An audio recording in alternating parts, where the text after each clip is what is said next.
चलो एनसीईआरटी में कुछ क्वेश्चंस आई हैं पीरियोडिक टेबल के, significance of groups and periods in periodic table. तो क्वेश्चन है, in modern periodic table the period indicates the value of. तो मॉडर्न पीरियोडिक टेबल में पीरियड किसकी वैल्यू इंडिकेट करता है? एटॉमिक नंबर की, एटॉमिक मास की, प्रिंसिपल क्वांटम नंबर की, या एजीमुथल क्वांटम नंबर की? सी आंसर है इसका, प्रिंसिपल क्वांटम नंबर। ये मैंने पहले भी बताया था। देखो एक पीरियड में, जैसे ये है फर्स्ट पीरियड, ये है second period, third period, fourth period, fifth period and sixth period. Second period indicate करता है कि लिथियम में आउटर मोस्ट शेल जो है वो सेकंड शेल है। थर्ड पीरियड क्या इंडिकेट करता है कि जितने भी थर्ड पीरियड में एलिमेंट्स हैं उन सारे एलिमेंट्स का आउटर मोस्ट शेल कौन सा है? थर्ड शेल है।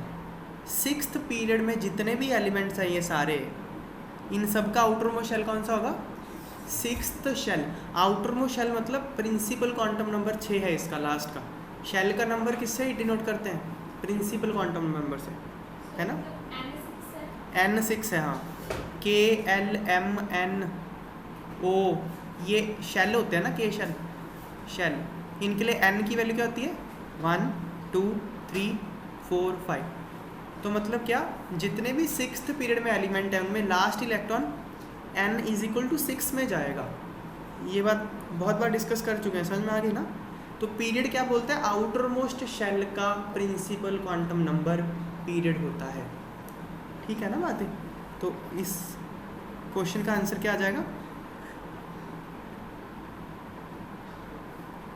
Principal quantum number.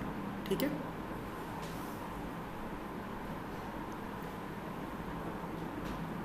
In modern periodic table period indicates the outer most shell number of an atom. Period क्या बताता है? किसी भी एटम के आउटर मोस्ट शेल का नंबर बताता है। कौन सा नंबर? Principal quantum number. क्लियर होगी concept? Next question, which of the following statements related to the modern periodic table is incorrect? इसमें से कौन सी गलत है ये बताना है। पहला देखो, P block has 6 columns. P block में 6 कॉलम होते हैं, ये बात तो सच है। P ब्लॉक में देखो कितने कॉलम है, यहाँ 13 से लेके 18 तक ये P ब्लॉक है, 6 कॉलम है ये, 1 2 3 4 5 6। ये बात तो सच है। नहीं, पूरा पढ़ो ना अभी। Because a maximum of 6 electrons can occupy all the p orbitals in a p shell। ये भी बात सही है। p shell में कितने ऑर्बिटल होते हैं? p shell में 3 ऑर्बिटल होते हैं, px py pz। इसमें कितने इलेक्ट्रॉन आ सकते हैं? 1 2 3 4 5 6। इसलिए उसमें 6 ब्लॉक हैं, 6 ग्रुप्स हैं p ब्लॉक में। फर्स्ट तो करेक्ट है। Second, d block has 8 columns. गलत, इसमें 10 होते हैं। Because the maximum of 10 electrons can occupy all the orbitals in d sub shell. D sub shell में कितने ऑर्बिटल होते हैं? 5। तो कितने इलेक्ट्रॉन आएंगे? 10 आएंगे। तो बी इज़ रॉन्ग, क्योंकि बी रॉन्ग है इसलिए हमारा आंसर है। इनकरेक्ट पूछा था उसने, ये लिखा D block has 10 columns because a maximum of 10 electrons can occupy all the orbitals in a d subshell। Thus statement B is incorrect। C पढ़ लेते हैं एक बार। Each block contains a number of columns equal to number of electrons that can occupy that subshell। ये बात तो ठीक है ना? समझ नहीं आई बात है? Each block, कौन से block? S block, P block, D block, F block. Her block contains a number of columns। Her block में जो कॉलम का नंबर होता है, जैसे एस ब्लॉक में कितने कॉलम है? 2 ना। पी ब्लॉक में कितने कॉलम है? 6। डी ब्लॉक में कितने कॉलम है? 10। ये है ना? देखो इधर ग्रुप पीरियोडिक टेबल में।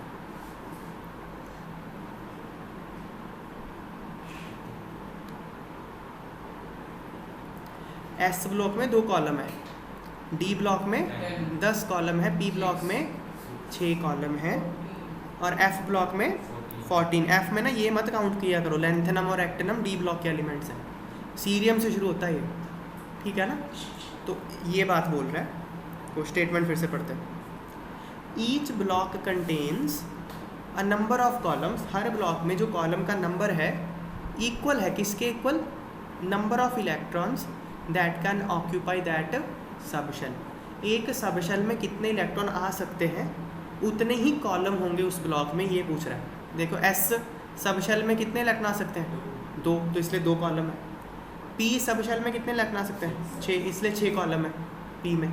डी सबशेल में कितने इलेक्ट्रॉन आ सकते हैं 10, तो इसलिए 10 कॉलम है। तो सी तो सही है बात, क्योंकि पीरियोडिक टेबल में जब आप डिस्ट्रीब्यूशन करते हो आप इलेक्ट्रॉनिक कॉन्फ़िगरेशन के अनुसार ही करते हो ना भाई। डी में 1 भर दिया, डी में 2 भर दिया, 3 भर दिया, 4 भर दिया, तो 10 ही भर सकते हो, 10 ही आएंगे फिर। समझ में आई बात? नेक्स्ट देखो, the block indicates the value of azimuthal quantum number L.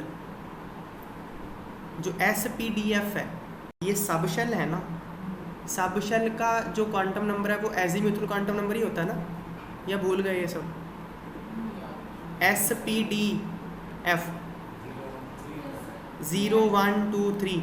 L की वैल्यू एस के लिए 0 होती है, पी के लिए 1 होती है, डी के लिए 2 होती है, एफ के लिए 3। एल क्या होता है? Azimuthal quantum number. सबशेल का नंबर होता है एजीम्यूथल क्वांटम नंबर, यही बोल रहा है। Block indicates the value of azimuthal quantum number. तो ब्लॉक मतलब क्या? S block, P block, T block, F block. Block मतलब सबशेल हो गया ना, तो सबशेल का नंबर ही बताता है वो। सबशेल का नंबर कौन बताता है? Azimuthal quantum number. तो ट्रू हो गया ना। For the last subshell that receives the electron, this is correct. समझ में आई बात है? तो बी इनकरेक्ट है। तो ये बात समझ में आ रही है कि इलेक्ट्रॉनिक कॉन्फ़िगरेशन पे ही पीरियोडिक टेबल बेस्ड है। वो टॉपिक आपको बहुत अच्छे से अगर आता है तो पीरियोडिक टेबल बिल्डअप बहुत आसानी से हो जाता है। समझ में आ गई बात है?